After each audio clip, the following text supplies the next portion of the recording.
ফারহান ভাইয়ার বিয়ে লিজার সাথে। কথাটা শোনার পর বুকের ভেতরটা বড্ড জ্বালাপোড়া করছে অনুর। সেই ছোটবেলা থেকেই ফারহানকে অনুর ভালো লাগতো। সেই ভালো লাগা কখন ভালোবাসায় রূপ নিয়েছে তা বলতে পারবে না। সবার অলক্ষ্যে একটু একটু করে তাকে নিয়ে স্বপ্ন সাজিয়েছে মনের কোণে। সেই মানুষটার বিয়ে, তাও আবার তারই ছোট চাচার মেয়ের সাথে। তার নিজের ওপর কেবল যেন তাচ্ছিল্যের হাসি আসছে। কিরে অনু, কথা বলছিস না কেন? ধ্যান ভাঙলো অনুর। কি বলবো ছোট আম্মু, তোর ছোট বোনের বিয়ে ঠিক হয়ে গেল। এবার তো তুই বিয়ে করে নে। করুণ দৃষ্টিতে অনু তার ছোট আম্মুর দিকে তাকিয়ে মনে মনে বলল, এখন যদি চিৎকার করে বলতে পারতাম কেন এতদিন বিয়ে করিনি। আমি তো ফারহান ভাইয়ের আশায় বিয়ে করিনি।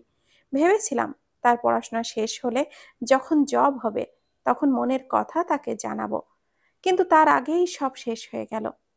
কি রে অনু, কথা বলছিস না কেন? অনু ঠোঁটের কোণে হাসি ফুটিয়ে বলল, হ্যাঁ, বিয়ে তো এবার করতেই হবে। এখন আমি আমার রুমে গেলাম, ফ্রেশ হব। মাথা ধরেছে। কোনো রকমে পালিয়ে গেল অনু, না হলে ছোট আম্মুর কোথা থেকে কোথায় চলে যেত তার কোনো ঠিক নেই। রুমে গিয়ে দরজাটা বন্ধ করে ধপ করে বসে পড়ল ফ্লোরে। ফারহান, অনুর বড় ফুপুর ছোট ছেলে। বুয়েট ইঞ্জিনিয়ারিং শেষ করে চাকরি হয়েছে মাস কয়েক আগে। চাকরি হওয়ার পর আর এই বাড়িতে আসেনি, তাই অনু নিজের মনের কথাও আর বলার সুযোগ পায়নি। লিজা তার ছোট চাচার একমাত্র মেয়ে। তার অবশ্য একটা বড় ভাইও আছে।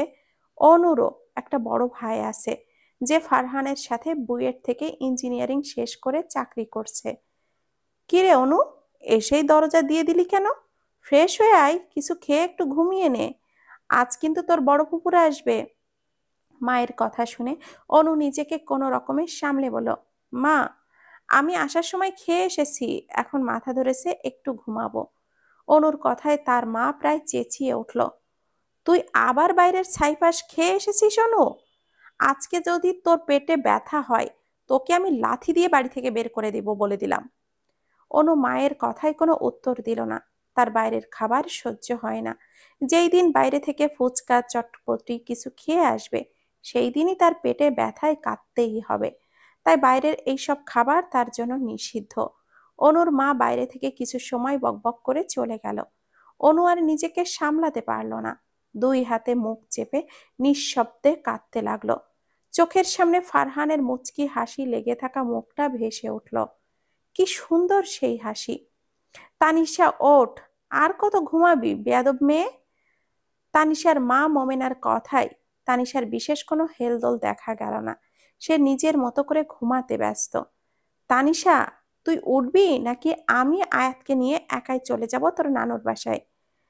নানুর বাসার কথাটা শুনে চট করে চোখ মেলে তাকালো তানিশা। হঠাৎ করেই নানুর বাসায় কেন মা? বড় আপা আর ফারহান আসবে ওই বাড়িতে। আপা আমাকে কল করেছিল, তাই আমাকেও যেতে বলল।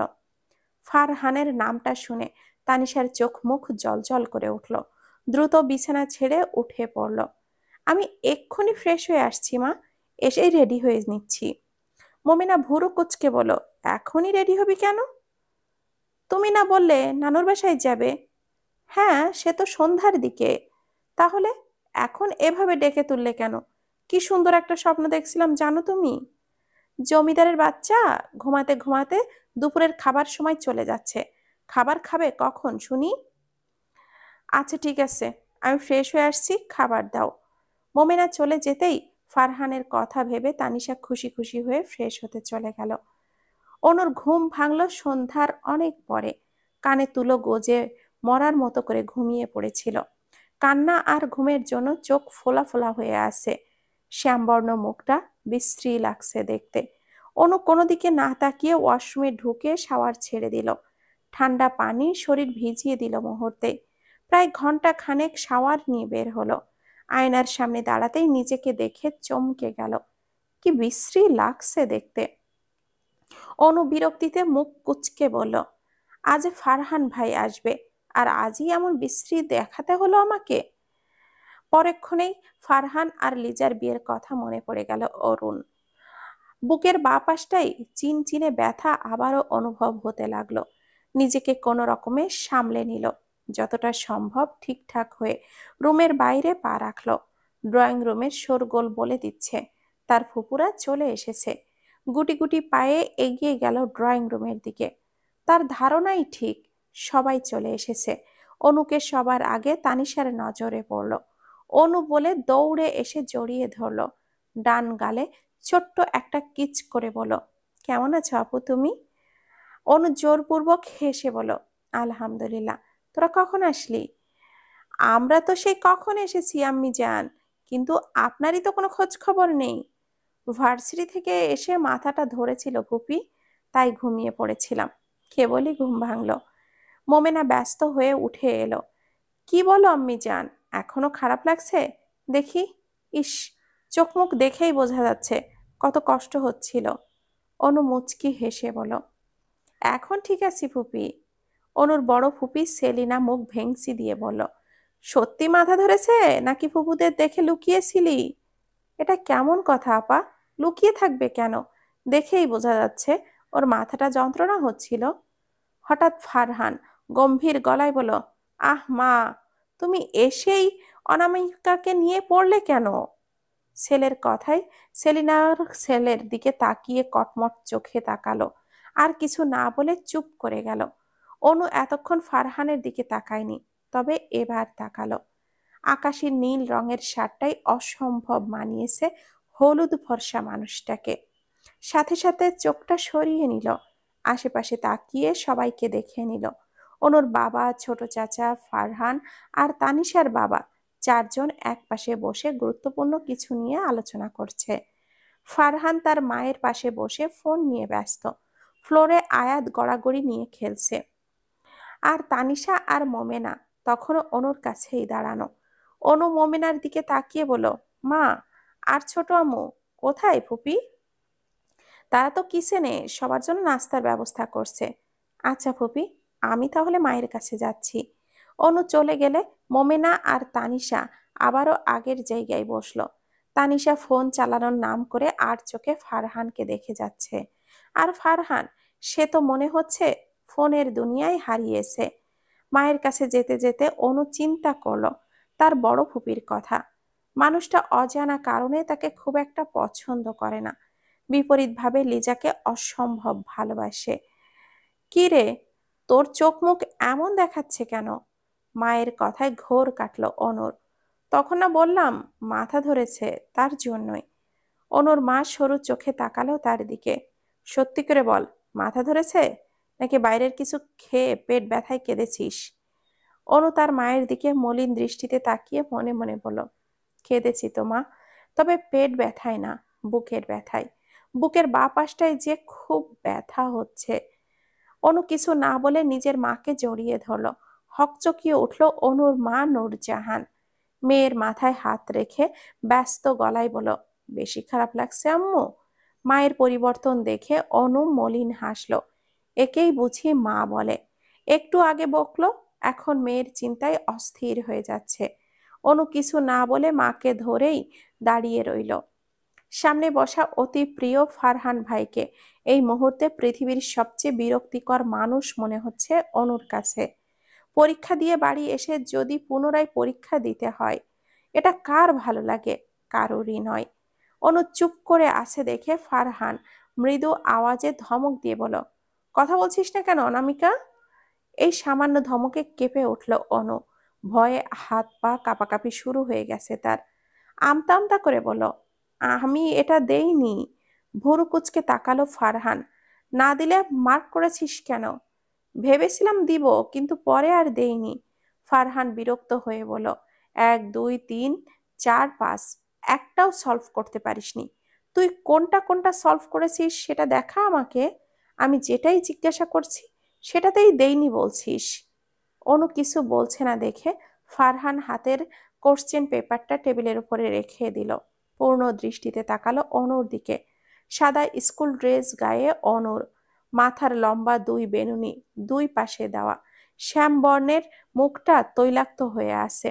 দৃষ্টি পায়ের আঙ্গুলের দিকে, ফ্লোর খোটানোর দিকে। ফারহান মুচকি হাসলো অনুকে দেখে। পরেক্ষণে গলার আওয়াজ গম্ভীর করে বলল, গত এক্সামে ম্যাথমেটিক্সে কত নাম্বার পেয়েছিলি অনামিকা? অনু ছোট ঢোক গিলে বলল, 32। ফারহান অবাক হওয়ার ভান করে বলল, কি বলছিস তুই? 32 নাম্বার পেয়েছিলি?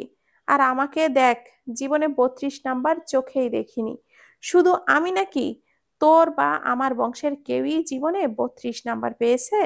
এত নাম্বার পেলে কি আর এক একজন ডাক্তার, ইঞ্জিনিয়ার, পাইলট এগুলো হতো বল? এই ঢাকা শহরে বড় বড় মূর্খ সমিতির সভাপতি হতে পারতো, যেমনটা তুই হতে চাইছিস ইন ফিউচারে। অনু হাঁ করে তাকিয়ে আছে ফারহানের দিকে। মূর্খ সমিতি কি ভাইয়া? ফারহান দাঁতে দাঁত চেপে বলল, গবেট একটা। এই আহির, তুই ওয়াশরুম থেকে বের হবি আজকে? তোর এই গবেট বোনটাকে কিছু জিজ্ঞাসা করা আমার পক্ষে সম্ভব নয়। এর সাথে কথা বলে আমি নিজেও গবেট হয়ে যাব। ফারহান রেগে হনহনিয়ে বের হয়ে গেল আহিরের রুম থেকে। অনু কেবল হাঁ করে তাকিয়ে ফারহানের চলে যাওয়া দেখলো, আর ভাবতে লাগলো সে কি এমন করেছে যার জন্য ফারহান এমন রেগে গেল। আহির ওয়াশরুম থেকে বেরিয়ে ফারহানকে না দেখে অনুর কাছে জানতে চাইলো, ফারহান কোথায়? চলে গেছে ভাইয়া। কেন? সেটা তো আমিও ভাবছি। আচ্ছা বাদ দে, এখন বল কোনটা কোনটা সলভ করেছিস আর কিভাবে করেছিস? অনু একইভাবে ঘুরিয়ে ফিরিয়ে উত্তর দিতে লাগলো। আহির এবার বুঝতে পারলো ফারহানের যাওয়ার কারণ। আহির হতাশ কণ্ঠে বলল, হায় আল্লাহ, এটা আমার বোন তো, নাকি হসপিটালে কারো বাচ্চার সাথে চেঞ্জ হয়ে গেছে? অনু এবারও হা হয়ে তাকালো আহিরের দিকে। একা একা এইভাবে হাসছিস কেন? আহিরের কথায় পুরানো স্মৃতি থেকে বেরিয়ে এলো অনু। হাতে তার 5 বছর আগের সেই কোশ্চেন পেপার। ফারহান কত ভালো ছিল আগে, ধমক দিয়ে হলেও কথা বলতো, কিন্তু হঠাৎ করেই কেমন যেন বদলে গেল। কি হলো, কিছু বলছিস না কেন? অনু দরজার দিকে তাকিয়ে বলল, পুরানো কথা মনে করে হাসছিলাম। তুমি কিছু বলবে ভাইয়া? আহির ভেতরে ঢুকে বেডে বসে পড়ল। সবাই আড্ডা দিচ্ছে, তুই রুমে কি করছিস? মা বলেনি আমার মাথা যন্ত্রণা করছে? ছোট আব্বু তো মেডিসিন দিয়েছে, সেটা খাসনি? খেয়েছি, এখন একটু কমেছে। তাহলে নিচে চল, সবাই সেখানে আছে। আমার এখন আর যেতে ইচ্ছে করছে না। সামনে আর আমার ফাইনাল এক্সাম, একটু পড়াশোনা করব। আহির অবাক হয়ে বলল, আরে বাপরে, তুই আমার পড়াশোনা নিয়ে কবে ভাবতে শুরু করলি? অনুরাগী চোখে তাকালো ভাইয়ের দিকে। তা দেখে আহির বলল, ওকে সরি, তুই পড়, কোনো সমস্যা হলে আমাকে বলিস। আহির উঠে চলে যেতেই অনু পড়ার টেবিলের সামনের চেয়ারে টেনে বসলো। আবার তাকালো সেই কোশ্চেন পেপারটার দিকে। আজ থেকে 5 বছর আগের এটা, ক্লাস 9-এর। এক্সাম দিয়ে আসার পর বাড়িতে আবারও এক্সাম দিতে হতো আহিরের কাছে। সেই দিন আহির ওয়াশরুমে চলে যায় ফারহানকে সেই দায়িত্ব দিয়ে। অনুর উত্তর শুনে বিরক্ত হয়ে চলে গিয়েছিল। আসলে অনু ছাত্রী খুব একটা ভালো না। পরিবারের এত মেধাবী মানুষজনের মাঝে অনু হচ্ছে একমাত্র গবেট। তবে সব এক্সামে আলো পেলেও ফাইনালে ঠিক পাশ করে যায়। কোশ্চেন পেপারটা আগের জায়গায় যত্নে রেখে দিল অনু। নীল রঙের ডায়েরিটা থেকে ফারহানের একটা ছবি বের করলো। ছবিটা সে ফ্যামিলি অ্যালবাম থেকে চুরি করেছে। ছবিতে 18 কি 20 বছরের হ্যাংলা পাতলা কিউট ফারহান ছাদের রেলিংয়ে হেলান দিয়ে দাঁড়িয়ে আছে বই হাতে। চশমার ভেতরের বড় বড় চোখ দুটো বইয়ের পাতায় নিবদ্ধ। একজন মানুষ মনোযোগ সহকারে বই পড়ছে। খুব আহামরি কিছু তো নয়, তবুও ছবিটা দেখার সময় অনুর চোখে বিরাজ করে এক আকাশ সমান মুগ্ধতা। টুপ করে এক ফোঁটা নোনা জল ছবির ওপরে পড়ল। কেন আপনি আমার হলেন না? আপনাকে কিভাবে নিজের ছোট বোনের সাথে সহ্য করব? ছবিটা ডায়েরির ভেতরে রেখে বেলকনিতে চলে গেল অনু। ড্রয়িং রুমে লিজা আর ফারহানের বিয়ের ডেট ফিক্সড করা হচ্ছে। সেখানে গেলে অনু নিজের চোখের নোনতা তরল কন্ট্রোল করতে পারবে না। তাই এই লুকোচুরি। কিছুটা সময় বেলকনিতে দাঁড়িয়ে থেকে ওয়াশরুমে গেল চোখ মুখ ধুয়ে নিতে। টাওয়ালে মুখ মুছতে মুছতে বের হতে কারোর কান্নার আওয়াজে দাঁড়িয়ে গেল অনু। থম মেরে দাঁড়িয়ে বোঝার চেষ্টা করলো কান্নার আওয়াজ কোথা থেকে আসছে। বুঝতে আর সময় লাগলো না, আওয়াজটা বেলকনি থেকেই আসছে। ধীর পায়ে এগিয়ে গেল বেলকনির দিকে। তানসিকা দেখে অবাক হলো অনু। টাওয়াল বেলকনিতে বাঁধা দড়িতে ঝুলিয়ে তানিশার কাঁধে হাত রাখলো। কি হয়েছে তানিশা, তুই কাঁদছিস কেন এভাবে? তানিশা অনুর দিকে ঘুরে জড়িয়ে ধরলো তাকে। আমি ফারহান ভাইয়াকে ভালোবাসি আপু। আজ বোধহয় অনুর শকড হওয়ার দিন। কথাটা কানে যেতেই অনু কেঁপে উঠল খানিকটা। কাঁপা কাঁপা গলায় বলল, কি বলছিস এসব তুই? হ্যাঁ আপু, আমি ফারহান ভাইকে ভালোবাসি।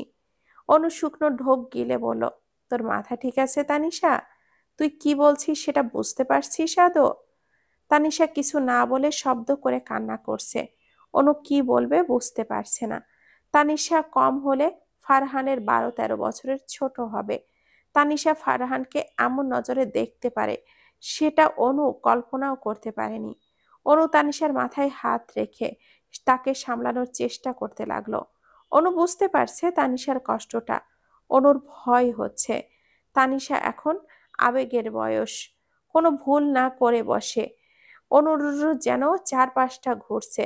তার মনের অনুভূতি কেউ জানে না। সে কখনো কাউকে জানতেও দিবে না। সে কিভাবে সামলাবে তানিশাকে? অনু ভাববো, তানিশা কোনো ভালোবাসাতে গেলি ফারহান ভাইকে? একই প্রশ্নের উত্তর অনুর নিজের কাছেও নেই। সে কেন ভালোবেসেছে ফারহানকে? অনু তানিশাকে নিয়ে বেলকুনির দেওয়াল ঘেঁষে ফ্লোরে বসে আছে।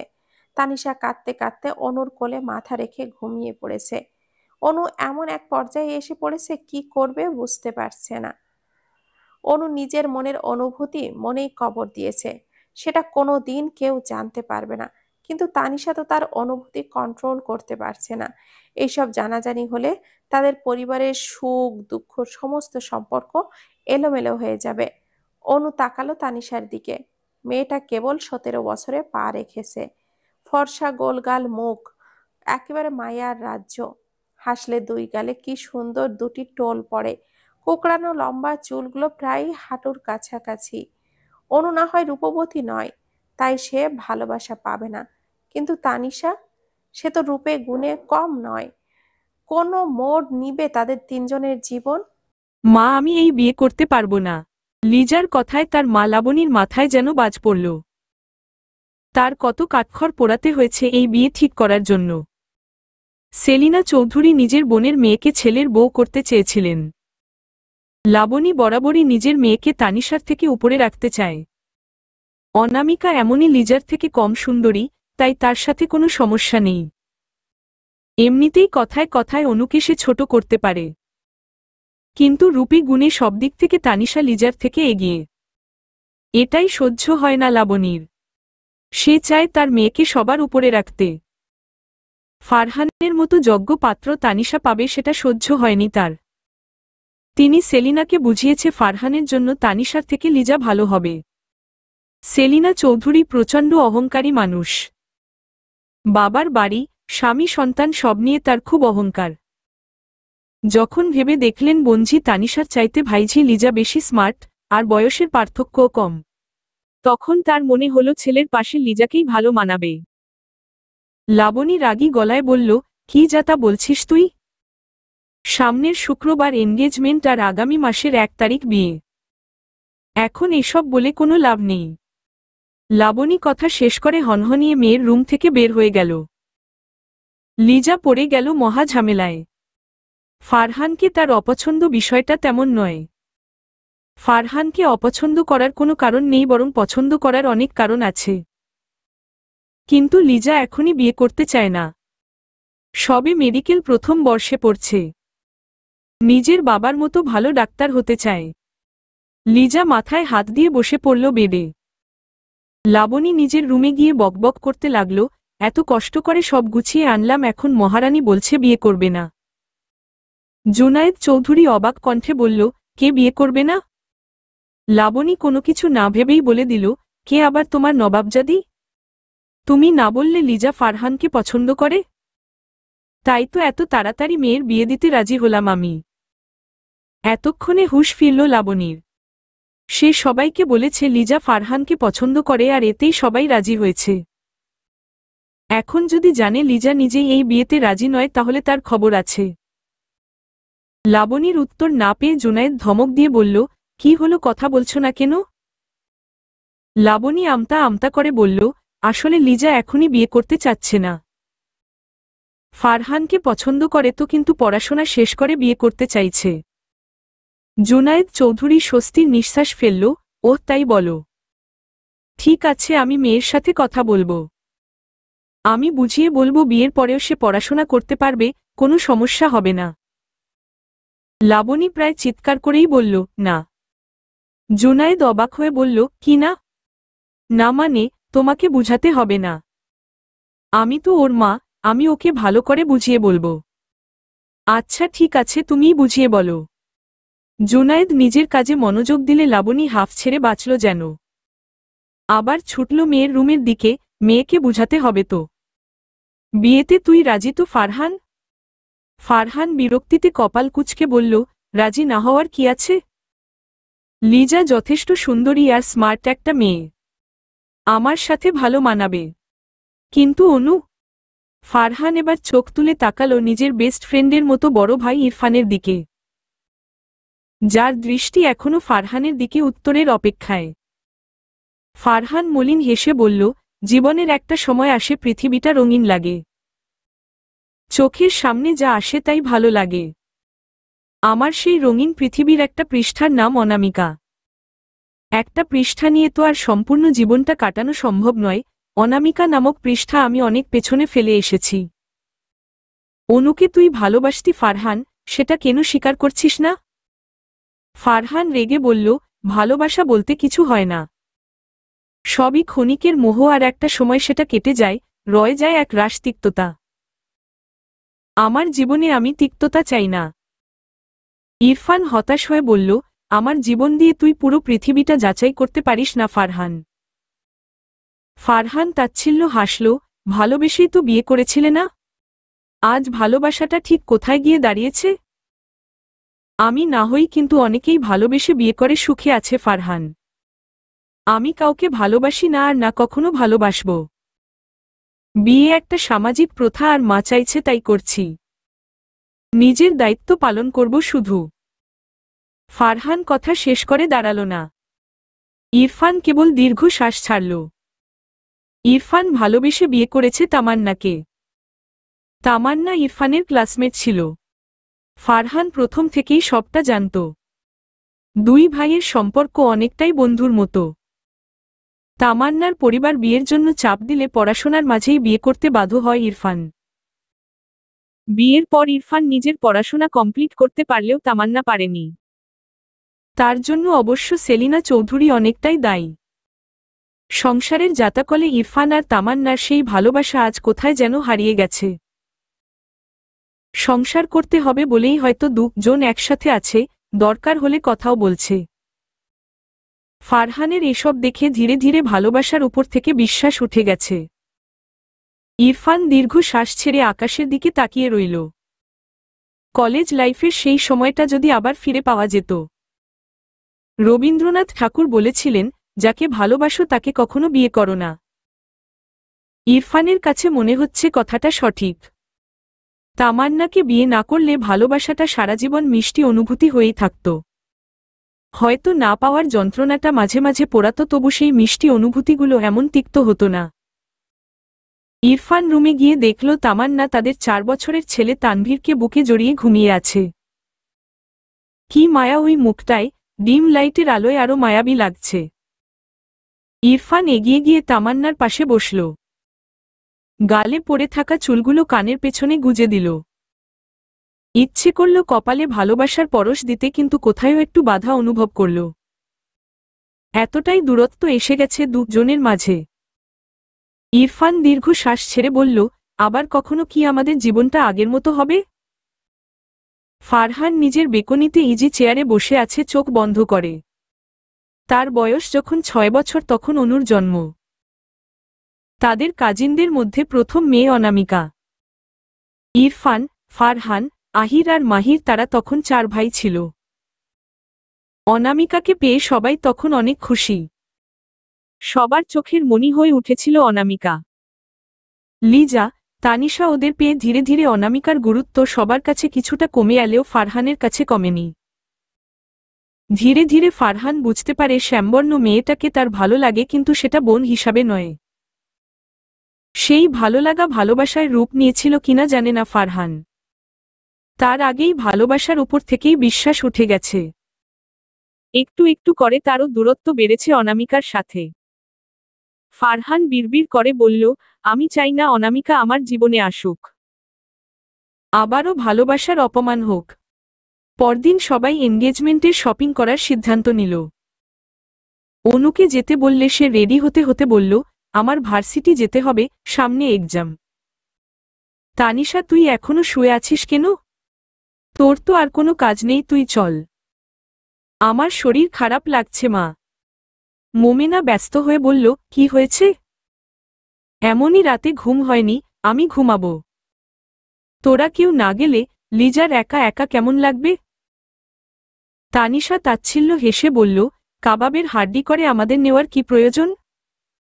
দুজনেই যাক, সময় কাটাতে পারবে। মোমেনা কিছু একটা ভেবে বলল, এটা তো ভেবে দেখিনি। সেটাই ভালো হবে। আজ বরং ওরা দুজনে যাক, যা বাকি থাকে আমরা পরদিন গিয়ে নিয়ে আসব। মোমেনা রুম থেকে বের হয়ে যেতেই তানিশার মুখটা মেঘে ঢাকা পড়ল। গাল ভিজে উঠলে অনু হাত বাড়িয়ে মুছে দিল। তানিশার গালে হাত রেখে বলল, আল্লাহ যা করেন ভালোর জন্যই করেন। তানিশা মলিন হেসে বলল, দেখেছ আপু, এনগেজমেন্টের খুশিতে সকালবেলায় শপিংয়ে যাওয়ার জন্য পাগল হয়ে গেছে এক একজন। তানিশা আরেক দিকে ঘুরে শুয়ে পড়ল। অনু দীর্ঘ শ্বাস ছেড়ে রুম থেকে বের হল ভার্সিটি যাওয়ার জন্য। রুমের বাইরে আসতেই লিজার সাথে দেখা হয়ে গেল। অনুকে দেখে লিজা বলল, তানিশা কোথায় আপু? আমার রুমে আছে। লিজা ওহ বলে অনুর রুমের দিকে যেতে নিলে অনু লিজার হাত ধরে ফেলল। লিজা প্রশ্নবোধক চাহনিতে তাকালো অনুর দিকে। অনু অবাক কণ্ঠে বলল, তোর গালে থাপ্পড়ের দাগ কেন? অনুর প্রশ্নে লিজা থতমত খেয়ে গেল। কি উত্তর দিবে বুঝতে পারছে না। আমতা আমতা করেই বলল, কই কিসের দাগ? অনু ভ্রু কুঁচকে বলল, কিসের দাগ মানে? বাম গাল পুরো লাল হয়ে আছে। আরে আপু, এটা অ্যালার্জি। তুমি তো জানো আমার অ্যালার্জি আছে। অনু কিছুটা সন্দেহের চোখে তাকালো, সত্যি অ্যালার্জি এটা? হ্যাঁ আপু, সত্যি অ্যালার্জি। ঠিক আছে যা, তানিশা আমার রুমেই আছে। অনু কথা না বাড়িয়ে নিজের গন্তব্যের উদ্দেশ্যে রওনা হল। গতকাল থেকে বাড়িতে দম বন্ধ হয়ে আসছে তার। বাইরে গেলে একটু শ্বাস নিতে পারবে মন ভরে। বাইরে এসে গেটের কাছে রিকশার জন্য দাঁড়াতেই ফারহানকে দেখল গাড়ি নিয়ে ভেতরে ঢুকতে। ফারহান যেন অনুকে দেখেও দেখল না। অনু সেদিকে একবার তাকিয়ে একটা রিকশা ডেকে উঠে পড়ল তাতে। অনু জার্নালিজমে অনার্স করছে, ফাইনাল ইয়ার। সামনে অনুর ফাইনাল পরীক্ষা, তাই ফারহানের চিন্তা মাথা থেকে বের করা প্রয়োজন। সে চায় না, যা তার নয় সেটার জন্য নিজের ফিউচার নষ্ট করতে। অনু যখন নিজের ভাবনায় ডুবে আছে তখনই লাফিয়ে কেউ তার রিকশায় উঠে বসল। অনু ভয়ে চিৎকার করে উঠল। আরে চিৎকার করছো কেন? আমি তো। অনু তাকিয়ে দেখল তার ভার্সিটির সিনিয়র অয়ন। চোখ বন্ধ করে নিজেকে শান্ত করল। তারপর রেগে অয়নের দিকে তাকিয়ে বলল, এসবের মানে কি? অয়ন রিল্যাক্স মুডে বলল, কিসের মানে কি? অনুর রাগ বাড়ল, এভাবে কোথা থেকে উড়ে এসে আমার রিকশায় পড়লেন তালপাতার সিপাহী। অয়ন রেগে বলল, এই একদম তালপাতার সিপাহী বলবে না। তো আপনাকে কি বলবো জনাব? আন্ডারটেকার, জন সিনা নাকি রোমান রেইন্স? ভালো হবে না কিন্তু ধুলাবালি। অনু তেতে উঠে বলল, এই কে ধুলাবালি? হ্যাঁ, কে আবার তুমি ধুলাবালি? অনু পরমাণু। একদম আজেবাজে নামে ডাকবেন না আমাকে। আমার একটা সুন্দর নাম আছে, অনামিকা চৌধুরী। তুমি মনে হয় ভুলে গেছ। আমারও একটা সুন্দর নাম আছে, আহনাফ শিকদার। সুন্দর একটা ডাকনামও আছে, অয়ন। তুমি আমাকে আমার নামে ডাকলে আমিও তোমাকে তোমার নামেই ডাকব। অনু রেগে বলল, আপনাকে আমি কোনো নামেই ডাকতে চাই না। আপনি এখনই আমার রিকশা থেকে নামুন। অয়ন অবাক হয়ে বলল, এটা বুঝি তোমার রিকশা? কবে কিনলে? কংগ্রাচুলেশন। অনু নিজের মাথায় হাত দিয়ে বসে রইল। সে ভুলেই গিয়েছিল কার পাল্লায় পড়েছে। অয়ন চিন্তিত গলায় বলল, এই তোমার মাথা ব্যথা করছে নাকি?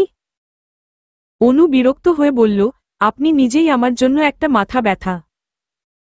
অয়ন মলিন হাসল, সেটা তোমার একার জন্য না, আমি সবার জন্যই মাথা ব্যথার কারণ। অনু এবার তাকালো অয়নের দিকে, মানে? অয়ন নিজেকে সামলে বলল, কিছু না। আচ্ছা তুমি এমন করছো কেন? আমি হ্যাংলা পাতলা মানুষ, তোমার সাথে তো টাচ লাগছে না। এদিকে চেপেই বসেছি তো, আসলে রিকশা পাচ্ছিলাম না। অনু দেখল অয়ন একদম চেপে বসেছে, একটু ঝাঁকি লাগলেও পড়ে যাবে। এমনই তালপাতার সিপাহী, পড়ে হাড়গোড় ভেঙে গেলে বিপদ। অনু গম্ভীর গলায় বলল, ঠিক হয়ে বসুন, পড়ে গেলে আপনাকে আর খুঁজে পাওয়া যাবে না। অনুর কথায় অয়ন মুচকি হাসল। অয়ন মাস্টার্স ফাইনাল ইয়ারে আছে। এই বছরই ভার্সিটিতে তার শেষ বছর। গত 4 বছর সে অনুকে অনেক জ্বালিয়েছে। মেয়েটাকে বিরক্ত করতে তার ভালো লাগে। আর মাত্র কয়েকটা দিন ধুলাবালি, তারপর আর তোমাকে জ্বালাবো না প্রমিস। অনু অবাক হয়ে বলল, কেন? ফাইনাল এক্সাম শেষে আমি অস্ট্রেলিয়া চলে যাচ্ছি মামুনির কাছে, আর হয়তো ফেরা হবে না। আপনার নাকি বিদেশে ভালো লাগে না, এখন আবার যাচ্ছেন কেন তাহলে? এই দেশে মায়ের স্মৃতি ছাড়া আমার কাছে আর কিছুই নেই। এতদিন মায়ের স্মৃতি নিয়ে বেঁচেছিলাম, কিন্তু এখন আর সেটা সম্ভব হচ্ছে না, দম বন্ধ হয়ে আসছে। এই দেশের বাতাসে আমার জন্য অক্সিজেন দিন দিন কমে আসছে যেন। অনু অয়নের কথার মানে বুঝতে পারছে না, তাই কি বলবে সেটাও খুঁজে পাচ্ছে না। অনু বলল, থেকে গেলে পারতেন। অয়ন অদ্ভুত দৃষ্টিতে অনুর দিকে তাকিয়ে বলল, রেখে দিলেও পারতে। অনু চমকে তাকালো অয়নের দিকে, মানে? অয়ন মলিন হাসল, ভার্সিটি চলে এসেছি। অনুকে কিছু বলার সুযোগ না দিয়ে অয়ন নেমে চলে যেতে যেতে বলল, ভাড়াটা দিয়ে দিও। আমি তোমার কাছে ঋণ থাকতে চাই। কে যেন বলেছিল, যদি চাও কেউ তোমাকে মনে রাখুক তাহলে তার থেকে টাকা ধার নাও। অয়ন চলে গেলে অনু বিড়বিড় করে বলল, অদ্ভুত লোক। তুই এখানে কি করছিস লিজা? ফারহান সেই কখন থেকে তোর জন্য ড্রয়িং রুমে বসে আছে। লাবণীর কথায় লিজা বিরক্ত হয়ে তাকালো লাবণীর দিকে। মায়ের উপর সে প্রচণ্ড বিরক্ত। লাবণীকে উপেক্ষা করে লিজা তানিশাকে বলল, তানিশা বোন আমার, চল না আমার সাথে। তানিশা চোখ বন্ধ করেই বলল, আপু তোমাকে বললাম তো আমার মাথা যন্ত্রণা করছে। এখন শপিং মলে গেলে নিশ্চিত মাথাটা ব্লাস্ট হয়ে যাবে।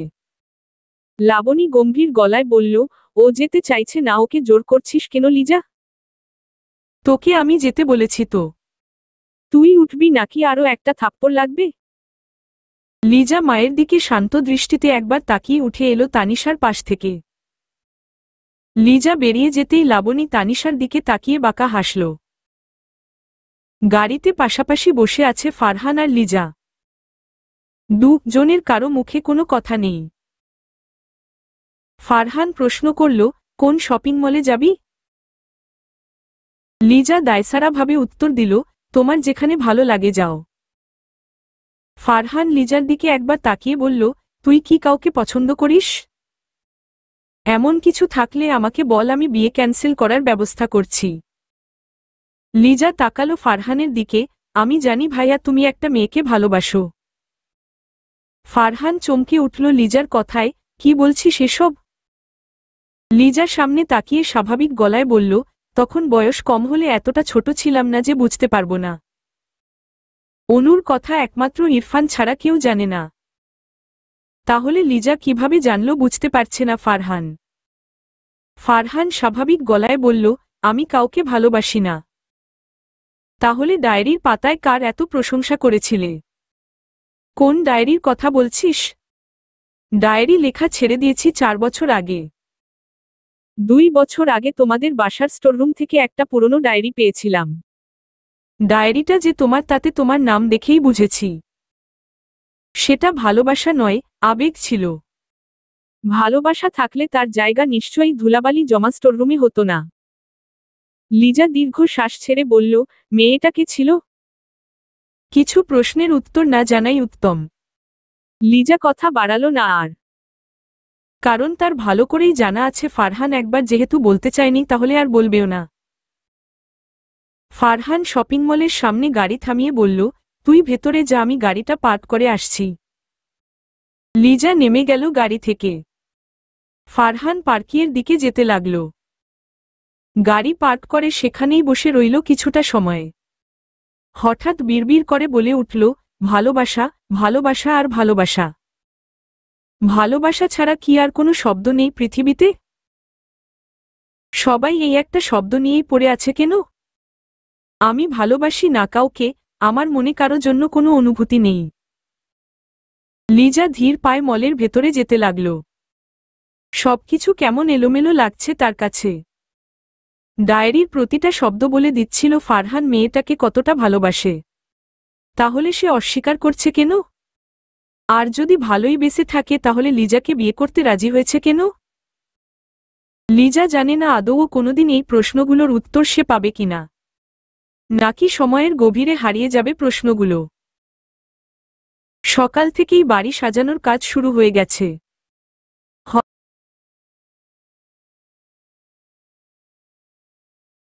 সকাল থেকেই বাড়ি সাজানোর কাজ শুরু হয়ে গেছে। হবেই না কেন, আজ বাড়ির মেয়ের এনগেজমেন্ট বলে কথা। আজ সবাই বাড়িতেই আছে শুক্রবার হওয়ায়। তবে সবাই এখনো ঘুমাচ্ছে। অনু ফজরের নামাজ পড়ে বাড়ির সামনে খোলা জায়গায় হাঁটাহাঁটি করছে। অনুদের বাড়িটা বেশ বড় আর সুন্দর, দোতলা একটা বাড়ি। তাদের আগের বাড়িটা অনেক পুরনো ছিল, বসবাস করা প্রায় অসম্ভব হয়ে পড়েছিল, তাই বছর 2-1 আগেই এই বাড়িটা করা হয়েছে। সামনে অনেকটা খোলা জায়গা পড়ে আছে, সবাই সিদ্ধান্ত নিয়েছিল এখানে একটা ফুলের বাগান করবে, কিন্তু কাজের চাপে কেউ আর সময় দিতে পারেনি।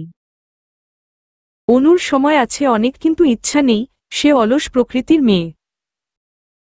সময় পেলেই ঘুমাতে পছন্দ করে। হাঁটতে হাঁটতে হঠাৎ অনুর চোখ গেল লিজার রুমের বেলকনির দিকে। খোলা বেলকনির রেলিং ধরে উদাস দৃষ্টিতে আকাশের দিকে তাকিয়ে আছে। অনু জানে না লিজার কি হয়েছে, তবে একটা জিনিস খেয়াল করেছে, বিয়ে ঠিক হওয়ার পর থেকে লিজা এমন উদাস হয়ে গেছে। তাদের 3 বোনের কেউ ভালো নেই। তানিশার ভালো না থাকার কারণ অনু জানলেও তাদের দুজনের ভালো না থাকার কারণ কেউ জানে না। লিজার দিকে তাকিয়ে অনুর বুক চিরে দীর্ঘশ্বাস বেরিয়ে এলো। সূর্য বিদায় নিতেই দোতলা বাড়িটা রঙিন আলোয় সেজে উঠল। মানুষের আনাগোনা বাড়তে লাগল বাড়ির সামনে খোলা জায়গায়। খোলা জায়গাটা আজ সেজে উঠেছে আর্টিফিশিয়াল ফুলের গাছ আর নানা রঙের আলোয়। অনু কালো রঙের একটা 3 পিস পরে আয়নার সামনে দাঁড়িয়ে হিজাব পিন করছে। তানিশা তখনও রেডি না হয়ে বেডে বসে আছে। অনু হতাশ গলায় বলল, রেডি হয়ে নে বনু আমার। তানিশা বেডে রাখা গ্রাউনের দিকে তাকিয়ে বলল, আমি যাব না। অনু হতাশ গলায় বলল, আজ তুই না গেলে সবাই সন্দেহ করবে তনু। তানিশা ভেজা চোখে তাকালো অনুর দিকে, কিভাবে দেখব আপু? অনু তানিশার দিকে এগিয়ে গিয়ে চোখ মুছে দিল 2 হাতে, যা আমার না তা হারানোর কেন এত ভয়? মানতে কষ্ট হচ্ছে, সে আমার নয়। অনু জড়িয়ে ধরল তানিশাকে, মনে মনে বলল, একই যন্ত্রণায় আমিও যে পড়ছি বনু। তুই তো তাও আমার কাছে প্রকাশ করতে পেরেছিস। আমার তো ভেতরে ভেতরে গুমরে মরা ছাড়া উপায় নেই। অনু তানিশার মাথায় হাত বুলিয়ে দিয়ে বলল, চল আমি তোকে সাজিয়ে দিচ্ছি আজ। মনে রাখিস প্রকৃতি শূন্যস্থান পছন্দ করে না। তোর জন্য হয়তো ফারহান ভাইয়ার থেকেও ভালো কেউ অপেক্ষা করছে, যে তোকে খুব ভালোবাসবে। নিজেকে সামলে সেই সুন্দর সময়টার জন্য অপেক্ষা কর বনু।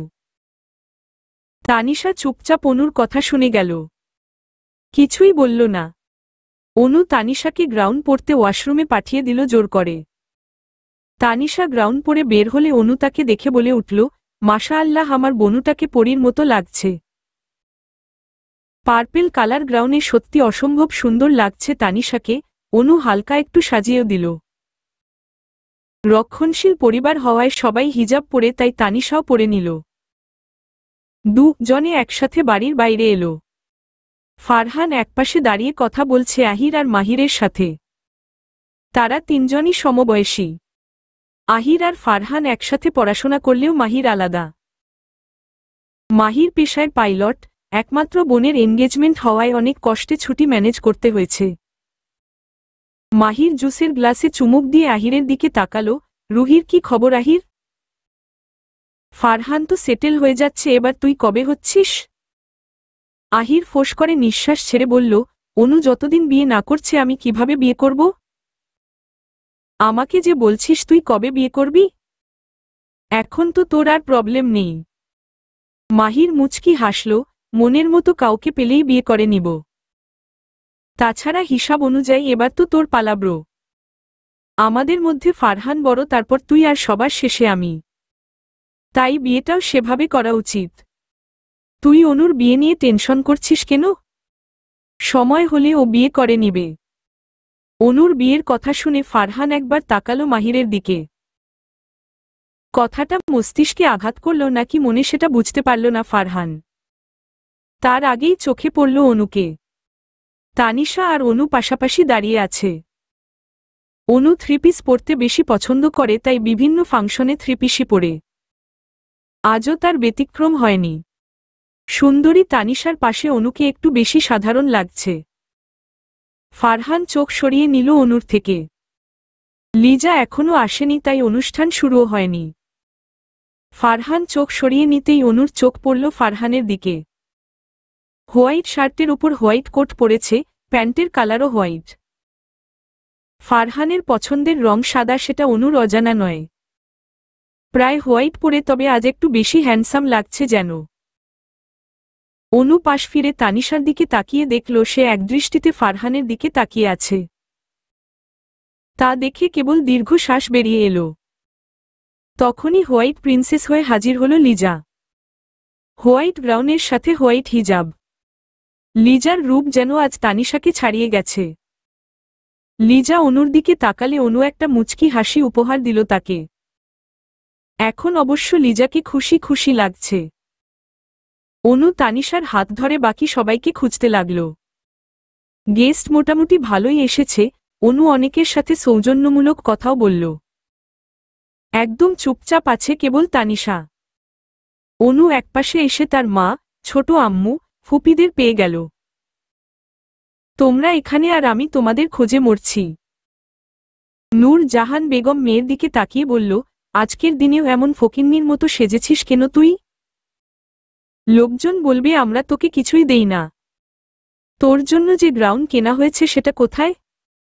অনু মায়ের কথায় অবাক হল না। তার মা এমনই, তার সাথে বেশিরভাগ সময় রুড বিহেভ করে। লাবণী সবসময় লিজার প্রশংসা করে বেড়ায়, সেখানে নূরজাহান বেগম কিছু বলতে পারে না, তাই সেই রাগ মেয়ের উপর ঝাড়ে। অনুর না আছে রূপ আর না আছে গুণ। এই নিয়ে তার মায়ের আফসোসের শেষ নেই। অনু উত্তর দিচ্ছে না দেখে নূরজাহান ধমক দিয়ে বলল, কি হলো, কথা বলিস না কোনো? নূরজাহানের ধমকে আশপাশের মানুষ তাকালো তাদের দিকে। সেটা খেয়াল করে নূরজাহান একটু অপ্রস্তুত হয়ে গেল। অনু চাপা গলায় বলল, মা আস্তে কথা বলো। আশেপাশে অনেক মেহমান আছে। তুমি ভালো করেই জানো আমি থ্রিপিস পরতে বেশি কমফোর্টেবল ফিল করি। তুমি আমার জন্য গ্রাউন এনেছো কেন? নূরজাহান রাগী কিন্তু চাপা আওয়াজে বলল, তোকে আমি কিচ্ছু বলবো না। তোকে জন্ম দিয়েই ভুল করেছি আমি। আল্লাহ না দিয়েছে রূপ আর না দিয়েছে কোনো গুণ। ভালো ভালো পোশাক পরে গায়ের রংটা কোথায় একটু আড়াল করবে তা না, ফকিন্নি সেজে ঘুরে বেড়ায়। লাবণী মিটমিট করে হেসে বলল, থাক ভাবি, আর বকে কি হবে? আর অনুযায়ী পড়ুক, গায়ের রং তো আর ফর্সা দেখাবে না। নূরজাহান দাঁতে দাঁত চেপে বলল, তুই তানিশার সাথে ঘুরবি না আজকে। ওর পাশে তোকে আরো ফকিন্নির মতো লাগছে। নূরজাহান চলেই গেল সেখান থেকে। অনু মায়ের যাওয়ার দিকে তাকিয়ে দীর্ঘশ্বাস ছাড়ল। মোমেনা এসে অনুর মাথায় হাত রাখল। মায়ের কথায় কষ্ট পেও না ফুপ্পি। অনু মোমেনার দিকে তাকিয়ে মলিন হাসল, এখন বুঝতে শিখেছি ফুপ্পি। এখন আর কষ্ট হয় না। আমার মায়ের আফসোস হয় আমি তার মেয়ে বলে। আমি বুঝতে পারি তার দিকটা। অনু দাঁড়াল না সেখানে। দ্রুত পায়ে অন্যদিকে চলে গেল। বিপরীত দিক হওয়ায় সেদিকে তেমন মানুষ নেই। চোখের পানিটা আর আটকে রাখা সম্ভব হল না। অনেকটা সময় অভিনয় করে ফেলেছে আর পারছে না। ঠোঁটের কোণে কৃত্রিম হাসিটা আর ধরে রাখতে পারছিল না, তাই পালিয়ে আসতে হল। বাইরের মানুষ তাকে কি বলে তাতে তার কিছু আসে যায় না, কিন্তু যখন দেখে তার মা তাকে নিয়ে লজ্জিত বোধ করে তখন ভেতরটা ভেঙে চুরমার হয়ে যায়। এদিকটায় একটা সুইমিং পুল আছে। অনু কোনোদিকে না তাকিয়ে জুতা খুলে পুলের পানিতে পা ডুবিয়ে বসে পড়ল। অনুর আর কোনো গুণ না থাকলেও নিজের অনুভূতি আড়াল করার গুণটা খুব ভালোই আছে। সামনে দাঁড়িয়ে থাকা মানুষটা বুঝতে পারবে না অনুর মনের মধ্যে কি চলছে। অনুর লাইফে এমন কেউ নেই যার সাথে সে সব অভিযোগ উজাড় করে বলতে পারে। বাবার সাথে অদ্ভুত এক দূরত্ব তার, আর মা কখনো তাকে বুঝতেই চায়নি। ভাইয়া সে তো তার নিজের জীবন নিয়ে ব্যস্ত। গোটা একটা পরিবারের সাথে থেকেও অনু বড্ড একা। এনগেজমেন্টের অ্যানাউন্সমেন্ট হতেই অনু উঠে দাঁড়াল। ইচ্ছে হলো ভালোবাসার মানুষকে নিজের চোখে অন্য কারো হতে দেখতে, অনুভূতিটা কেমন হয় উপলব্ধি করতে। পাজামার নিচের অংশ কিছুটা ভিজে গেছে অনুর। ওভাবেই এগুলো স্টেজের দিকে। মুখোমুখি দাঁড়িয়ে আছে লিজা আর ফারহান। লিজার ঠোঁটে হাসি থাকলেও ফারহানের অনুভূতি ঠিক বোঝা যাচ্ছে না। অনু একদৃষ্টিতে তাকিয়ে আছে ফারহানের দিকে। শুধু সে নয়, সকলের দৃষ্টি তাদের দিকে। সেলিনা চৌধুরী একটা রিং বক্স এগিয়ে দিল ফারহানের দিকে। ফারহান রিংটা তুলে নিল তার থেকে। সেলিনা চৌধুরী মুচকি হেসে বলল, এবার এটা লিজার অনামিকা আঙ্গুলে পরিয়ে দে। অনামিকা শব্দটা শুনে কেঁপে উঠল ফারহান। একবার রিংটার দিকে তাকিয়ে লিজার দিকে তাকাল। ফারহানের ইচ্ছে করছে না রিংটা লিজাকে পরাতে। ফারহান আশেপাশে তাকিয়ে অনুকে খোঁজার চেষ্টা করল। অনু একটু দূরে আর আড়ালে দাঁড়ানোর জন্য ফারহানের নজরে এলো না। সেলিনা তাড়া দিয়ে বলল, কি হলো, পড়াচ্ছিস না কেন? লিজা অপেক্ষা করছে তো। লিজা তাকিয়ে আছে ফারহানের দিকে। বুঝার চেষ্টা করছে ফারহানের অনুভূতি। লিজার বাম হাতের অনামিকা আঙ্গুলে জ্বলজ্বল করছে ফারহানের নামের ডায়মন্ড রিং। এদিকে অনামিকার চোখে চিকচিক করছে নোনা জল। হাতের উল্টো পিঠে গাল মুছে নিল অনু। ধীরে ধীরে পিছিয়ে গেল নিজের জায়গা থেকে। উল্টো ফিরে এক দৌড়ে চলে গেল বাড়ির ভেতরে। সবাই বাইরে থাকায় তার ভেজা চোখ কেউ দেখতে পেল না। অনু নিজের রুমে গিয়ে দরজা বন্ধ করে ফ্লোরে বসে পড়ল। দু চোখের বাঁধ ভেঙেছে আজ, কোনো বাধা যে মানবে না সেটা ঠিক বুঝতে পারছে অনু। কিছুটা সময় পর নিজেকে সামলে উঠে দাঁড়াল। যত্নে আঁকড়ে রাখা নীল রঙের ডায়েরিটা বের করে হাতে নিল। ডায়েরিটা ফারহান তাকে গিফট করেছিল এসএসসির রেজাল্টের পর, মোটামুটি ভালো জিপিএ পেয়ে পাশ করাই। ডায়েরি ওড়নার নিচে লুকিয়ে কিচেনে চলে গেল। পুরো বাড়ি ফাঁকা, তাই কারো সামনে পড়তে হলো না। লাইটার হাতে চলে গেল ছাদে। চিলেকোঠার উল্টো দিকে চলে গেল যাতে কেউ ছাদে এলেও তাকে দেখতে না পায়। ডায়েরির ভেতর থেকে ফারহানের ছবি বের করে আগুন জ্বালিয়ে দিল তাতে। সেই আগুনে একটার পর একটা ছবি ফেলতে লাগল। দাউ দাউ করে জ্বলছে আগুন, ঠিক অনুর বুকের ভেতরটার মতো। এবার একটা একটা ডায়েরির পাতা ছিঁড়ে আগুন ফেলতে লাগল। অনু বিড়বিড় করে বলে উঠল, এই আগুনের সাথে এই সত্যিটাও পুড়ে ছাই হয়ে যাবে। পৃথিবীতে কেউ কোনোদিন জানবে না অনামিকাও কাউকে ভালোবেসেছিল। অনামিকার জীবনেও বসন্ত এসেছিল।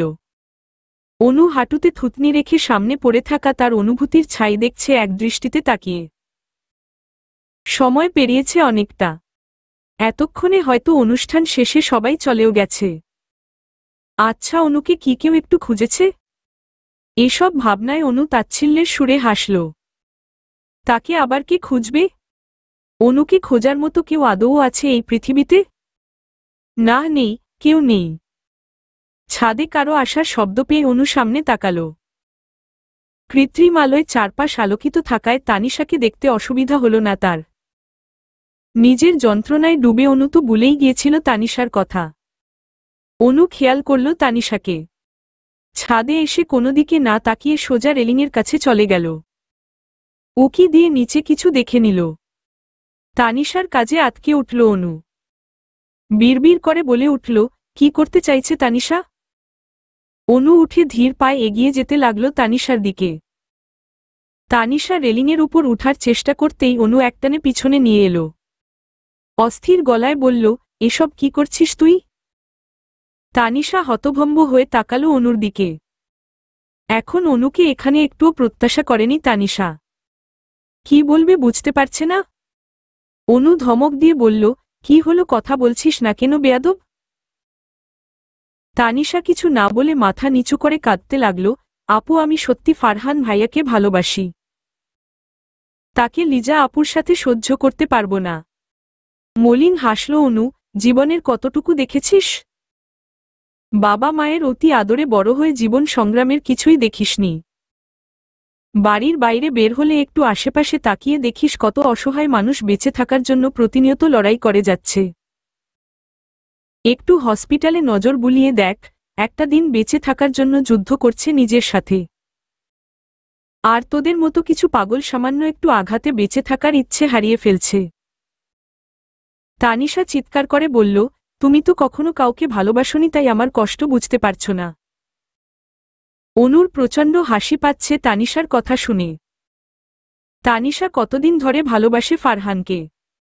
অনু তো সেই ছোটবেলা থেকেই ফারহানে বিভোর হয়ে আছে। আর তানিশা বলছে অনু বুঝতেই পারছে না তার কষ্ট। অনু খানিকটা হেসে নিল। চোখের পানি মুছে বলল, তুই ফারহান ভাইয়াকে কতদিন ভালোবাসিস? তোর জ্ঞান হওয়ার পর থেকেই? আর তোর বাবা মা তোকে ভালোবাসে তোর জন্মের আগে থেকে। যেদিন তোর অস্তিত্ব তোর মায়ের মাঝে অনুভব করেছে তখন থেকে। তোর জন্য তোর মা নিজের জবটাও ছেড়ে দিয়েছে যাতে তোকে সময় দিতে পারে। সেই ভালোবাসাগুলোর কোনো মূল্য নেই? তাদের কথা একবার মনে হলো না? তাদের কি অবস্থা হবে তোকে ছাড়া? তোর কি মনে হয় তুই মরে গেলে ফারহান ভাইয়া তোর শোকে পাগল হয়ে যাবে? ভুল ভাবছিস তুই তানিশা। বিয়ে করে সুখের সংসার করবে। সময়ের সাথে সাথে তোর নামটাও ভুলে যাবে। ভুলতে পারবে না কেবল তোর বাবা মা। যতদিন বেঁচে থাকবে তাদের বুকের ভেতর থাকবে গভীর এক ক্ষত। তানিশার চোখে ভেসে উঠল নিজের বাবা মায়ের সাথে কাটানো মিষ্টি মুহূর্তগুলো। তার বাবা তো তাকে বলতে পাগল। দুই মেয়ে বলে তার বাবা কখনো আফসোস করে না। সবসময় বলে আল্লাহ আমাকে দুইটা জান্নাত দিয়েছে। সে কিভাবে ভুলে গেল এত ভালোবাসা? সামান্য একটা ছেলের জন্য এত এত ভালোবাসা পায়ে ঠেলে দিচ্ছিল। তানিশা দু হাতে মুখ ঢেকে শব্দ করে কান্না করে দিল। অনু এগিয়ে এসে জড়িয়ে ধরল তানিশাকে। তানিশাও বিড়াল ছানার মতো গুটিয়ে গেল। কাঁদতে কাঁদতে বলল, আমার ভুল হয়ে গেছে আপু। অনু তানিশার মাথায় হাত বুলিয়ে দিয়ে বলল, আর কখনো যেন এমন ভুল না হয়। আজকের কথা তোর আর আমার মধ্যেই থাকবে। তানিশা মাথা নাড়িয়ে সম্মতি জানাল। অনেকটা সময় কান্নার পর তানিশা শান্ত হলে অনু ওকে নিয়ে ছাদ থেকে নেমে এলো। ঘড়ির কাঁটা রাত ৩টায়। বাইরে ঝুম বৃষ্টি হচ্ছে। সেই বৃষ্টিতে খোলা বেকনিতে দাঁড়িয়ে ভিজছে অনু। রুমে বেডে শান্তিতে ঘুমাচ্ছে তানিশা। আচ্ছা, তানিশা নাকি ফারহানকে ভালোবাসে, তাহলে এত শান্তিতে ঘুমাচ্ছে কিভাবে? অনু তো হাজার চেষ্টা করেও ঘুমাতে পারল না আজ। তানিশা সত্যি ভালোবাসে তো ফারহানকে? নাকি কিছু সময়ের মোহ? অনু চায় তানিশার অনুভূতি যেন নিছক মোহ ছাড়া কিছু না হয়। তাহলে মেয়েটা সহজেই ভুলতে পারবে ফারহানকে। অনুর মতো ধুকে ধুকে মরতে হবে না। অনু চায় না তার মতো কষ্ট আর কেউ পাক। বাজ পড়ার শব্দে অনু কেঁপে উঠল। বৃষ্টির গতি যেন পাল্লা দিয়ে বাড়ছে, শীতে শরীর কুকড়ে আসছে। আর থাকতে না পেরে অনু রুমে চলে গেল। ওয়াশরুম থেকে চেঞ্জ করে এসে বেলকনির দরজা বন্ধ করে দিল। কাঁপতে কাঁপতে তানিশার পাশে শুয়ে পড়ল কম্বল মুড়ি দিয়ে। ফোনটা কেঁপে উঠলে হাতে নিয়ে দেখল অয়নের মেসেজ। অনু অবাক হয়ে গেল এত রাতে অয়নের মেসেজ দেখে। অনেকক্ষণ আগের মেসেজে লেখা, এত রাতে বেকনিতে কি করো ধুলাবালি? বৃষ্টিতে ধুয়ে যাবে তো। মেসেজ দেখে অনুর অবাক হওয়ার পরিমাণ বাড়ল। এরপর বেশ কয়েকটা কল দিয়েছে। এখনকার মেসেজে লিখেছে, 1 কাপ কফি বানিয়ে খেয়ে তারপর ঘুমাও ধুলাবালি, না হলে জ্বর হবে, ঠান্ডা লাগবে। অনু অয়নের নাম্বারে কল দিতে গিয়ে দেখল ফোন বন্ধ। অনু আর কিছু চিন্তা করতে পারল না, তার আগেই মাথা ভারী হয়ে এলো। সকালে তানিশার ঘুম ভাঙল উত্তপ্ত কিছুর স্পর্শে। ঘুম ভেঙে গেলে বুঝতে পারল সেটা ছিল অনুর হাত। তানিশা চমকে উঠে বসল। অনুর কপালে হাত দিয়ে বুঝতে পারল ধুম জ্বর এসেছে। কিছু না ভেবে বেড থেকে নেমে বাইরে চলে গেল। ওর মায়ের রুমে দরজা ধাক্কা দিল। মোমেনা ফজরের নামাজ শেষে কোরআন তিলাওয়াত করছিল। তানিশা দরজা ধাক্কা দিয়ে বলল, মা দরজা খোলো তাড়াতাড়ি। মোমেনা কোরআন তিলাওয়াত শেষ করে তাড়াতাড়ি এসে দরজা খুলে দিল। কি হয়েছে, এত সকালে এভাবে কেন ডাকছিস? মা, অনু আপুর ধুম জ্বর এসেছে। কি বলিস, জ্বর এলো কিভাবে? সেটা আমি কিভাবে বলবো? তুমি চল তো, আপুর শরীর পুড়ে যাচ্ছে জ্বরে। মোমেনা কথা না বাড়িয়ে ছুটল অনুর রুমের দিকে। গিয়ে দেখে জ্বরে অনু কেঁপে কেঁপে উঠছে।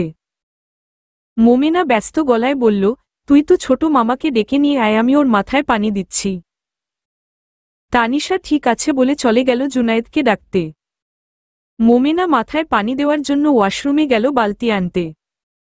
সেখানে গিয়ে অনুর ভেজা পোশাক দেখে বুঝতে পারল অনু রাতে বৃষ্টিতে ভিজেছে আর তার জন্য এই অবস্থা। অনুর মা জানতে পারলে ওকেই বকবে, তাই মোমেনা তাড়াতাড়ি ভেজা পোশাক ধুয়ে বেকনিতে মেলে দিল আর তখনই জুনায়েদ এসে ঢুকল অনুর রুমে। থার্মোমিটার মুখে দিয়ে কপালে হাত রেখে বলল, এত জ্বর এলো কিভাবে? মোমেনা বলল, মনে হয় রাতের বৃষ্টিতে ভিজেছে। এই মেয়ে তো আবার বৃষ্টি দেখলে রাতদিন মানে না। জুনায়েদ থার্মোমিটার বের করে দেখল 104 ডিগ্রি তাপমাত্রা। মোমো, ওর তো অনেক জ্বর দেখছি। আমি একটা মেডিসিন আনাচ্ছি ড্রাইভারকে দিয়ে, তুই ততক্ষণে মাথায় পানি দিয়ে গা মুছিয়ে দে। বৃষ্টিতে ভেজার কথা ভাবিকে বলিস না, দেখা যাবে অসুস্থ মেয়েকে মারতে শুরু করেছে। ঠিক আছে, আমি দেখছি। জুনায়েদ চলে গেলে মোমেনা অনুর মাথা পানি দেওয়ার ব্যবস্থা করল। তানিশা চুপচাপ বসে রইল অনুর মাথার কাছে। হাত মুছিয়ে দেওয়ার সময় মোমেনা খেয়াল করল হাতে ফোসকা পড়ে আছে। দেখেই বোঝা যাচ্ছে আগুনের ছেকা খেয়ে এমন হয়েছে, অনেকটা জায়গা লালো হয়ে আছে। মোমেনা চিন্তিত গলায় বলল, হাত পুড়ল কিভাবে ওর? অনু পিটপিট করে তাকালো মোমেনার দিকে। মাথাটা প্রচণ্ড যন্ত্রণা হচ্ছে তার। মোমেনা মাথায় হাত বুলিয়ে দিয়ে বলল, কষ্ট হচ্ছে ফুপ্পি? অনু ঠোঁট ফুলিয়ে ভেঙে ভেঙে বলল, খুব কষ্ট হচ্ছে। দম বন্ধ হয়ে আসছে ফুপ্পি। বুকের ভেতরটা জলে পড়ে যাচ্ছে। অনুকে কেন কেউ ভালোবাসে না ফুপ্পি? কে তোকে ভালোবাসে না? আমরা সবাই তোকে ভালোবাসি। অনু কেঁদে দিল, মিথ্যে কথা। অনুকে কেউ ভালোবাসে না, ফা। যে সত্যিটা সবার থেকে লুকাতে চাইছে জ্বরের ঘোরে অনু নিজেই কি বলে দিবে সেই সত্যি? পূর্ব আকাশে লাল টকটকে আভা দেখা দিয়েছে, কিছুক্ষণের মধ্যেই হয়তো লাল সূর্যটা উকি দিবে। অনু মুগ্ধ হয়ে তাকিয়ে আছে সেই পানে। 2 দিনের জ্বরের পর আজ নিজেকে ফুরফুরে লাগছে তার। ধীরে ধীরে লাল টকটকে গোল সূর্যটা সম্পূর্ণ দৃশ্যমান হল পূর্ব আকাশে। অনু তা দেখে মুচকি হাসল। অন্ধকারের পরই আলোর দেখা মিলে, এ যে চিরন্তন সত্য। অনু ছাদের গাছে পানি দিতে লাগল। কর্নারের দিকে যেতেই সেদিনের কিছুটা ছাই চোখে পড়ল। বৃষ্টির পানিতে অনেকটাই ধুয়ে গেছে। অনু নিচু হয়ে বসে কিছুটা ছাই হাতে নিল। উঠে দাঁড়িয়ে তাকিয়ে রইল ছাইয়ের দিকে।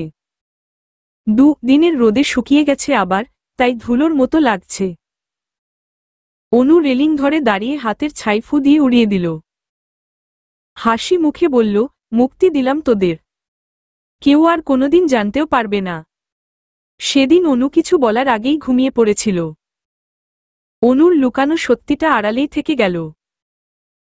অনেকটা সময় ছাদে কাটানোর পর নিচে নেমে এলো। দুদিন ভার্সিটি যায়নি, আজ যাবে ঠিক করেছে, তাই রেডি হয়ে নিল। আজকে সকাল 9টায় ক্লাস আছে, তাই তাড়াতাড়ি বের হতে হলো অনুকে। নিচে যেতেই অনুর মা বলল, খাবারটা খেয়ে তারপর যা। অনু তাড়াহুড়ো করে বলল, সময় নেই, ক্লাস আছে আমার, পরে খেয়ে নিব বাইরে। নূরজাহান ধমক দিয়ে বলল, কেবল জ্বর থেকে উঠেছিস, এমনই শরীর ফুরবল, বাইরে যেতে হলে আগে খেয়ে তারপর যাবি। অনু আর কথা বাড়াল না। খাবার টেবিলে কথা বলা পছন্দ করে না এবাড়ির মানুষজন, তাই চুপচাপ যে যার খাবার খাচ্ছে। অনু ভেবেছিল কোনোরকমে খেয়ে উঠে যাবে, কিন্তু তার মা একটার পর একটা দিচ্ছে আর কটমট করে তাকিয়ে আছে। অনু কিছু বলারও সাহস পাচ্ছে না, তাই বাধ্য হয়ে সবটা শেষ করে তারপর বের হল। বাইরে আসতেই গেটের সামনে রিকশা দেখে দারোয়ানকে ডাক দিয়ে রিকশাটা থামাতে বলল। রিকশায় উঠতে গিয়ে থেমে গেল অনু। 11। অবাক কণ্ঠে বলল, এ কি আপনি? সেদিন তুমি তোমার রিকশা আমার সাথে শেয়ার করেছিলে, আজ না হয় আমি করলাম। হাতে সময় না থাকায় বাধ্য হয়ে অয়নের পাশে উঠে বসল অনু। আপনি এদিকে কোথায় গিয়েছিলেন? ওই একটা কাজ ছিল আর কি। অনুর হঠাৎ মনে পড়ল সেই রাতের মেসেজের কথা। মাথা থেকে বেরিয়ে গিয়েছিল বিষয়টা। শুক্রবার রাতে আপনি মেসেজ করেছিলেন, মনে আছে? করেছিলাম বুঝি? হেয়ালি করবেন না অয়ন ভাইয়া, এত রাতে আমি বাইরে বৃষ্টিতে ভিজছিলাম, আপনি কিভাবে জানলেন? আসলে জানো তো, আমার না বেশ কয়েকটা পালিত জিন আছে, ওরাই এসে বলল অনামিকা নামের যে ধুলাবালি আছে সে বেকনিতে দাঁড়িয়ে বৃষ্টিতে ভিজছে, বৃষ্টির যা বেগ ভেসে যেতে পারে। তাই আর কি মানবিক দিক চিন্তা করে কল দিলাম, মেসেজ করলাম, কিন্তু কেউ উত্তরও দিল না। অয়ন কথা শেষ করে পাশে তাকিয়ে দেখে অনু সরু চোখে তাকিয়ে আছে তার দিকে। অয়ন তা দেখে একটা বোকা হাসি দিল। এভাবে কেন তাকাচ্ছ? ভয় লাগে তো? অনু চিবিয়ে চিবিয়ে বলল, আপনি সত্যিটা বলবেন নাকি ধাক্কা মেরে ফেলে দিব তালপাতার সিপাহী কোথাকার? ছি ছি অনু, সিনিয়রদের সাথে কেউ এভাবে কথা বলে? তোমার মতো ভদ্র মেয়ের থেকে এটা আশা করে না সমাজ। অনু রেগে বলল, এবার কিন্তু সত্যি সত্যি ধাক্কা মেরে দিব আমি। অয়ন মুচকি হেসে বলল, ওকে বলছি। সেদিন মনটা একটা খারাপ ছিল, তাই বাইক নিয়ে বের হয়েছিলাম রাতে শহর ঘুরতে। বাইক খারাপ হয়ে যাওয়ায় বাইক ঠেলে ঠেলে আসছিলাম। হঠাৎ করেই বৃষ্টি শুরু হয়ে গেল, তাই বাইক রেখে বৃষ্টি আড়াল করে দাঁড়ালাম। আশেপাশে তাকিয়ে বুঝতে পারলাম জায়গাটা তোমার বাড়ির সামনে। আবার হঠাৎ করেই তোমার বেকনিতে চোখ পড়তেই দেখি তুমি দাঁড়িয়ে আছো। তাই মেসেজ করলাম, তারপর মনে হলো কেউ নিশ্চয়ই বৃষ্টিতে ভেজার সময় ফোন সাথে আনবে না। এটা ভেবে কল দিলাম, কিন্তু তুমি শুনতেই পেলে না। অনেক সময় পর যখন ভেতরে গেলে ভাবলাম কল দিব কিনা। পরে একটু চিন্তা ভাবনার পর মেসেজ দিলাম। অয়ন লম্বা কথা শেষ করে অনুর দিকে তাকিয়ে দেখে সে সরু দৃষ্টিতে তাকিয়ে আছে। অয়ন শুকনো ঢোক গিলে মনে মনে বলল, মনে যা এসেছে বলে তো দিলাম, এবার বিশ্বাস করলেই হয়। আল্লাহ এবারের মতো রক্ষা করো। অনু সন্দেহাতীতভাবে বলল, সত্যি বলছেন? অয়ন বোকা হাসল, তোমার মিথ্যে মনে হলো? অনু স্বাভাবিক হয়ে বলল, না তেমন কিছু না। তো আপনার বাইক থাকতে রিকশা করে ভার্সিটি আসেন কেন এখন? পরীক্ষা শেষ হলে অস্ট্রেলিয়া চলে যাব, তাই এখন বাইক নিয়ে রিস্ক নিতে চাইছি না। অ্যাক্সিডেন্ট হয়ে গেলে আবার নতুন ঝামেলা, আর চলে যাব বলে বাইক বিক্রি করার চেষ্টা করছি। অনু ছোট করে বলল, ওহ, তো তুমি এত রাতে দেবদাসের ফিমেল ভার্সন হয়ে বৃষ্টিতে ভিজছিলে কেন? বৃষ্টি আমার ভালো লাগে, তাই রাতদিন মানি না। বৃষ্টি হবে আর আমি ভিজব না, সেটা কিভাবে হয়? ওহ, তাও ভালো, আমি ভাবলাম পড়াশোনায় ফাঁকি দেওয়ার নিউ টেকনিক। সেটা কিভাবে? এই যে বৃষ্টিতে ভিজবে তারপর জ্বর হবে, তাই আর পড়তেও হবে না, ভার্সিটিও আসতে হবে না। আপনার কথা শুনে মাঝে মাঝে ইচ্ছে করে মাথায় তুলে আছাড় দিতে। অয়ন চোখের চশমাটা একটু উপরের দিকে ঠেলে দিয়ে বলল, সেটা তুমি করতেই পারবে। ওয়েট আমার থেকে তোমার বেশিই হবে। অনু কিছু বলবে তার আগেই অয়ন নেমে চলে গেল। অয়নের সাথে কথা বলতে বলতে কখন ভার্সিটি চলে এসেছে অনু টেরই পায়নি। অয়ন আজও ভাড়া না দিয়েই চলে গেছে। অনু রাগের মাঝেও হেসে ফেলল। অয়ন পাশে থাকলে অনু পুরো দুনিয়া ভুলে যায় অয়নের কর্মকাণ্ডে। অয়ন চলে যাবে ভেবে অনুর মনটা আবার খারাপ হয়ে গেল। ভাড়া মিটিয়ে দৃষ্টি নত রেখে ক্লাসের দিকে যেতে লাগল। 12 বিয়ের মাত্র 2 সপ্তাহ বাকি। ফারহানের অফিস আছে আর অনুর ভার্সিটি, তাই লিজা ভাবল তামান্নাকে নিয়ে কিছু শপিং করে ফেলবে। তাই মেডিকেলে ক্লাস শেষ করে সোজা ফারহানদের বাসায় চলে গেল। কলিং বেল বাজালে সেলিনা চৌধুরী দরজা খুলে দিল। আরে আমার লিজা মামুনি যে, আয় ভেতরে আয়। লিজা ভেতরে আসতে আসতে সেলিনাকে সালাম জানালে সেও উত্তর দিল। ভাবি কোথায় ফুপ্পি? কোথায় আবার দেখ গিয়ে নিজের রুমে ঘুমাচ্ছে মনে হয়। ইরফান তো এক নবাবজাদি বিয়ে করে এনেছিল। সে খাওয়া আর ঘুম ছাড়া কিছু বুঝে নাকি? আমার ছেলের জীবনটা নষ্ট করে দিল।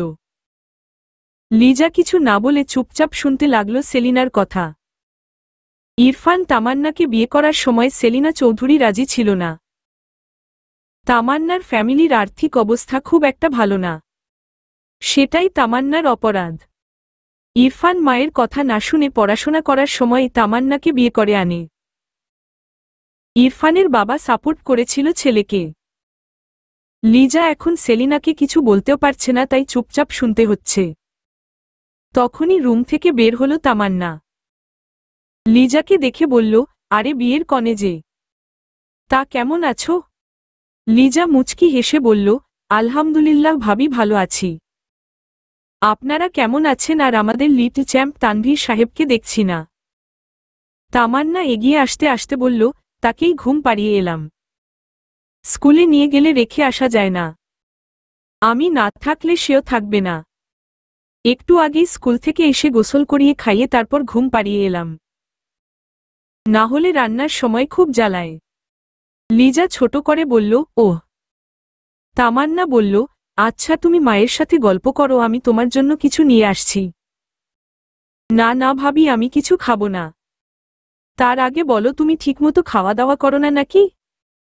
আগের থেকেও শুকিয়ে গেছো তো। তামান্না কিছু বলবে তার আগেই সেলিনা তাচ্ছিল্যের সুরে বললে, কি বলতো লিজা?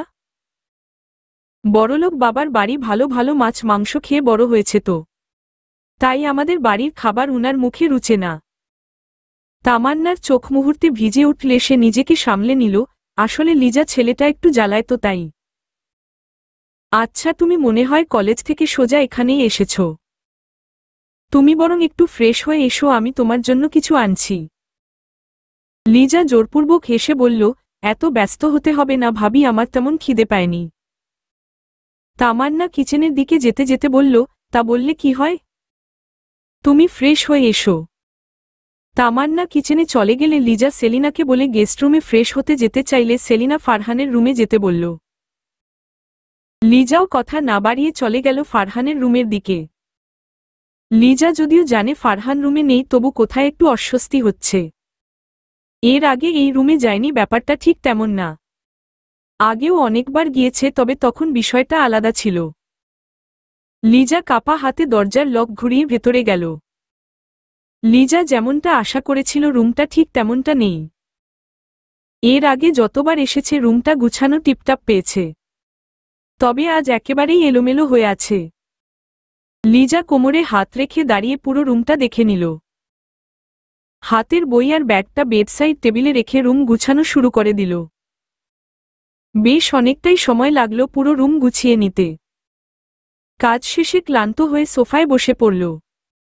তারপর পুরো রুম দেখে বলল, নাও পারফেক্ট। একটু রেস্ট নিয়ে লিজা চলে গেল ফ্রেশ হতে। ফ্রেশ হয়ে এসে হাত মুখ মোছার জন্য কিছু না পেয়ে ফারহানের টাওয়েল নিল। টাওয়েলের দিকে তাকিয়ে মুচকি হাসল। লিজা ড্রয়িং রুমে কাউকে না দেখে কিচেনে চলে গেল। কি করছো ভাবি? তামান্না মুচকি হেসে বলল, এই তো রান্না করছি। তা তোমার ফ্রেশ হতেই এত সময় লাগলো? বরের রুমে গিয়ে আসতে ইচ্ছে করছিল না বুঝি? আর কয়েকটা দিন সবুর কারো, তারপর ওই রুমেই থাকতে পারবে। লিজা লজ্জা পেয়ে বলল, ভাবি তেমন কিছু না। রুমে গিয়ে দেখি সব এলোমেলো হয়ে আছে, তাই গুছিয়ে দিয়ে তারপর ফ্রেশ হয়ে এলাম। বাবা, এখনই এত খেয়াল? আমার দেবরের দেখি রাজ কপাল। তা আমার দেবর তো বাসায় নেই, কি মনে করে আসা হয়েছে? কেন এমনই আসতে পারি না? এমা, তা কেন হবে? যখন ইচ্ছে আসতে পারো, কিন্তু দরকার ছাড়া তো ব্যস্ত মানুষদের দেখা পাওয়া যায় না, তাই বললাম। আসলে ভাবি, দরকারেই এসেছি। আমার কিছু কেনাকাটা ছিল। অনু আপুর সামনে এক্সাম আর ফারহান ভাইয়ার অফিস। তানিশাকে বললাম সে যাবে না, তাই তোমার কাছে আসলাম। মলিন হয়ে গেল তামান্নার মুখ। কিন্তু মা? ফুপ্পিকে আমি ম্যানেজ করে নিব আর তানভীরকে ফুপ্পি রাখবে। তামান্না লিজার দিকে তাকিয়ে প্রাণহীন হাসল, বলে দেখো কি বলে। তামান্নার ফ্যাকাশে মুখের মলিন হাসি চোখ এড়াল না লিজার। ফর্সা মুখে চোখের নিচের কালো দাগ স্পষ্ট। এবার ভালো করে তামান্নাকে খেয়াল করল লিজা। জীবন্ত একজন মানুষকে কেমন প্রাণহীন মনে হচ্ছে। বাইরেটা তো বেঁচে আছে, কিন্তু ভেতরটা মরে গেছে। লিজা হঠাৎ করেই তামান্নার হাত ধরে ফেলল। তুমি ভালো আছো তো ভাবি? তামান্না কেমন ফ্যালফ্যাল করে তাকালো লিজার দিকে। সেই দৃষ্টি লিজার বুক কাঁপিয়ে দিল।